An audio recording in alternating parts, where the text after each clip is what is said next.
Oh, welcome back everyone. I got another video for you here. What I'm getting ready to make up today is some of these double line mahi rigs. I call them mahi rigs. They're great to tow around the patch reefs anywhere from 30 to 50 feet of water. You know, not real fast. They're going to be more of a slow trolling rig. You're going to catch a lot of mahi.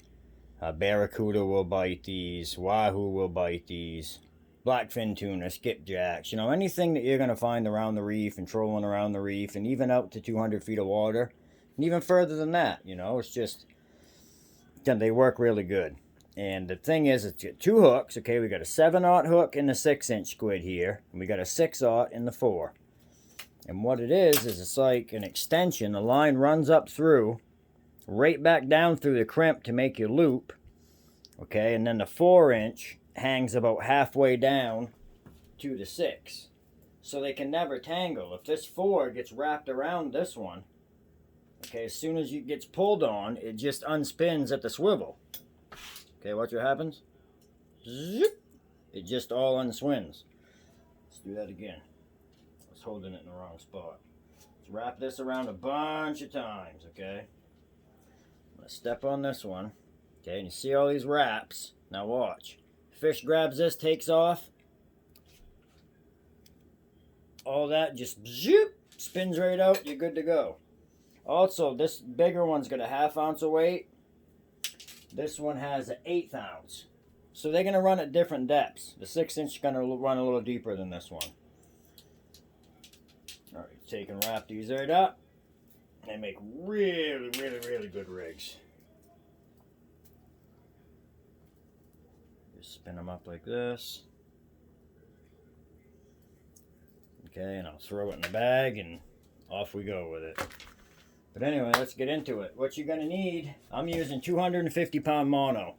Not that we need mono that thick, it's mainly for the abrasion resistance. We're not going to use any kind of chafe gear except for where we're going to be clipping onto the line. We're not going to use it on the hooks and stuff. We want it to stay stealthy. We want it to track good.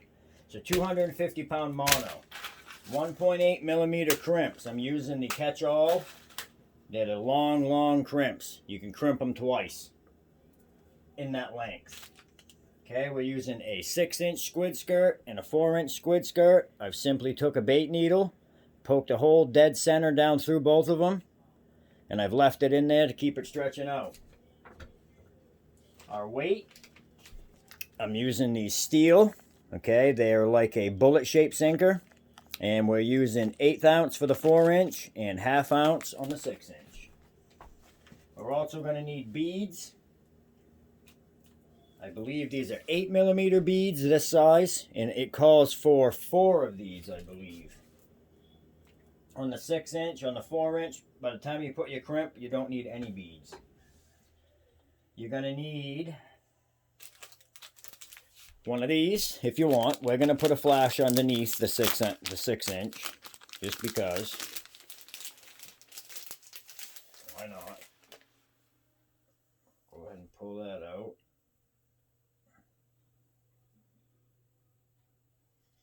That one's actually a little bit defected, so I'm going to toss it aside and get this other one. You know what? I'm going to go with a different color altogether. I'm going to pause you guys and get out a different color. Okay, I'm going to go with one of these little tinsel inserts. It's a 4.5-inch little insert. See if I can get one out of here without trashing the pack. There we go. I may just use that in place of this blue. The other one I made had blue on it, so I'll change this one up a little bit. So, first thing we're going to do is grab yourself a Q-tip. You're going to want a can of Pledge. Okay, Pledge is your friend. I like a paper plate. I just squirt myself a little circle of it there. Roll your Q-tip in it. And what you're going to do is get your squids inverted. Flip all the little legs out of the way. And just get in there and lubricate that up. That way we can get that sinker drove inside there. I'll pull my bait needle out. Simply take the sinker, small end, okay, set it right in there, and then just push it through, keeping it straight. You know, once it's up in there, look at it. If your nose is cocked off like this, you know, you'll see if it's crooked. Just work it around. Make sure you're on point with it. Done deal with that one. I'm going to shove this bait needle back in it because we got a 250-pound line we got to put through there. Same deal with the 4-inch. Go ahead and get it inverted. You don't need a ton of that pledge in there either. A little bit goes a long way, but without it, you'll never get that weight in. It just wants to stick. Same thing, pointy side forward. Drive it in, make sure it's all... See how crooked that is? You can tell that's crooked as hell. That's no good, okay? I just got to get in here and manipulate it around and get it straight.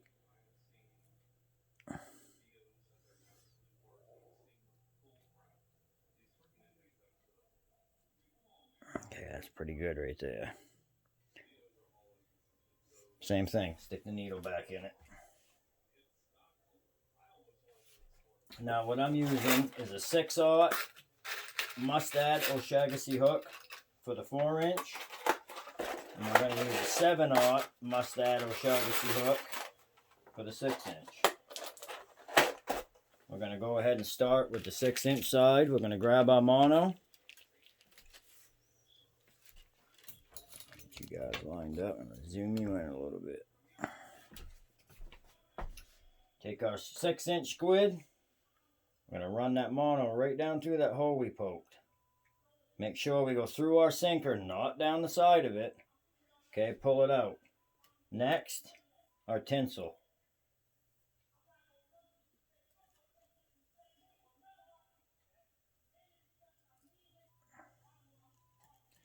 Down through with it, making sure it goes all the way up and touches the back of that sinker in there. Now my beads. 1, 2, 3, and let's check it. Yep, we only need 3 by the time we get our crimp in here. So now on goes a crimp. My 7/0 hook goes on. I'm going to make a big loop here. I don't want to put a kink in my mono just yet. Okay, so what I want to do is pull that out around like so. Protecting the main line and everything else. I'm going to heat the end of this up and create a little ball on the end. Okay, see that little ball? Let it cool. What that does is prevents this mono from pulling through that crimp.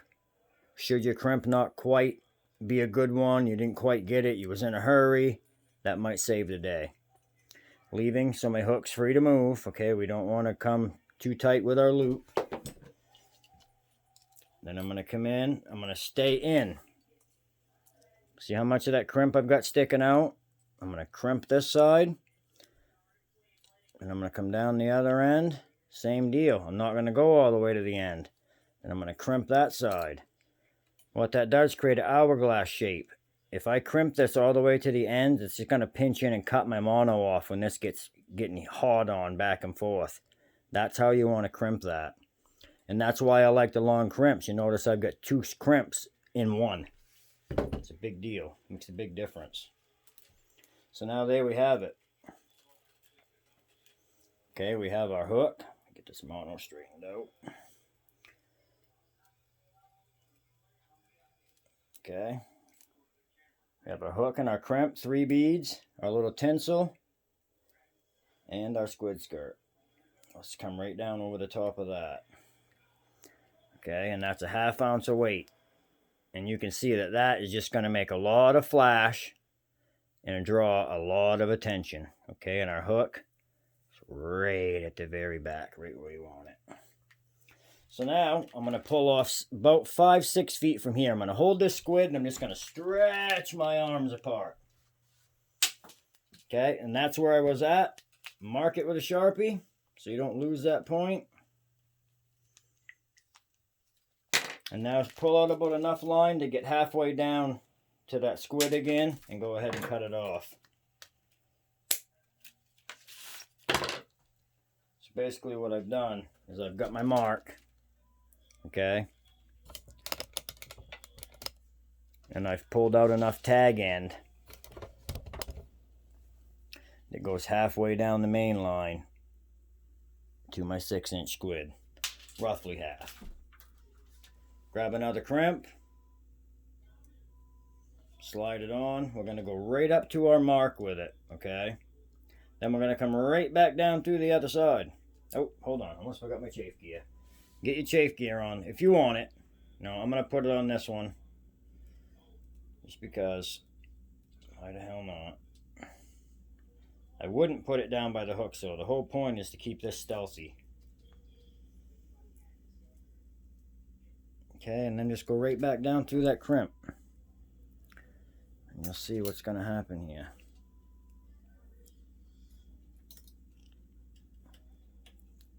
And now that's where we're going to connect our main line to. Okay, so I'm going to come in now and crimp this. Same thing, I'm not going to go all the way to that end. Okay, you got to let that hourglass out. That's why I really love these catch-all crimps right there, boy. Look at that, double crimp on one. You know, most of the time you'd be putting 2 small crimps there. So far that's what we've got. We've took our main line, we've hooked our squid, our tinsel, and our 7/0 hook at the bottom. Main line runs up, goes through a crimp, we slide on a chafe gear, go back through the crimp. Now we've got our tag down here, which is a little long. So now, on goes our little 4-inch squiddy. Pull that out, we'll run that mono right down through this little guy. Sometimes with this bigger monofilament on these smaller squids, you want to cut this at a real sharp angle. Real scissors helps too. There we go. Make sure you're going through the sinker. Okay. Then it's just a matter of another crimp. On with our 6/0 hook. Again, big loop right now because we don't want to make any kinks in it. We want to be able to melt a little ball on the end.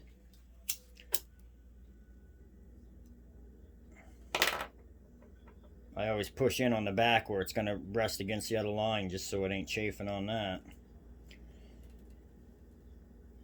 Pull that down. I'm going to go ahead and crimp that. Again, not coming to the end, guys. Leave some room.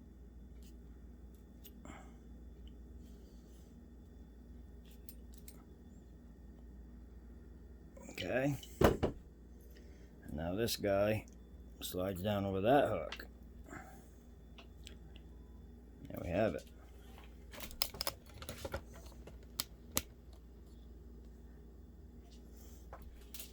So here's what we've got. Hook our main line on here. Okay, our snap swivel.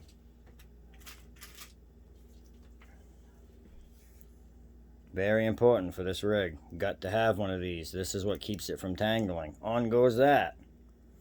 Okay, we have 2 lines. One runs down to that 4-inch squid with the 7/0, and then we've got the 6-inch. I mean the 4-inch with the 6/0, and we've got the 6-inch with the 7/0 below behind that one. And this is going to run through the water column at different heights. One's a 1/2 ounce weight. One's an 1/8 ounce weight, okay? So picture these running like this, okay? The 6 inches down here, the 4 is up here ahead of it as they come and cranking through the water. And they won't tangle because you got the swivel here. Even if it wraps around it multiple times, as soon as it gets any tension, this just spins, does one of these, and it's back to being straight again. But there you have it. Really, really good rigs. Real easy to make, inexpensive to make. And it's, if you get into a school of dolphin, you're going to reel to fish in every time with that. You know, it's just, it's cool. It's a lot of fun when you get into them like that. But hope you guys liked the video. Jump in there and make some of these. And smash that like button. Follow along. Really helps the channel out. I'm just getting started. Do a bunch more of this stuff for you guys. One more step we can do, almost forgot, is I like to take and I like to throw spinner on the back. Okay, I get these from Barlow's Tackle. Okay, they come in 50 packs. They have all different sizes you can get, and they're very, very inexpensive. Very inexpensive. But I just get a little tiny ball bearing swivel. Okay, and I put a little snap ring on one end, a little snap ring on the other end, and then I can come right in here like this on this bottom 7/0 hook, and I'm gonna just put this over it, and I'm gonna slap it on. That'll never come off now. And now what this does is that's just more of an attractant in the back. This is gonna spin as it's being towed along, you know, and trolled, and it's gonna mimic the tail of a fish flipping back and forth. Okay, and then we can even go in with a small one if we wanted. Put silver on the back, 1.25 inch. We could take this little 3/4 inch gold one, and we can put it on the 4-inch if we want. Okay, and snap it down there. Now this has got a little trail detractor, and that makes a big difference. I tell you what, putting that little thing on the end really draws them in. Anyway, smash that like button. We'll see you guys on the next one. Appreciate you stopping by.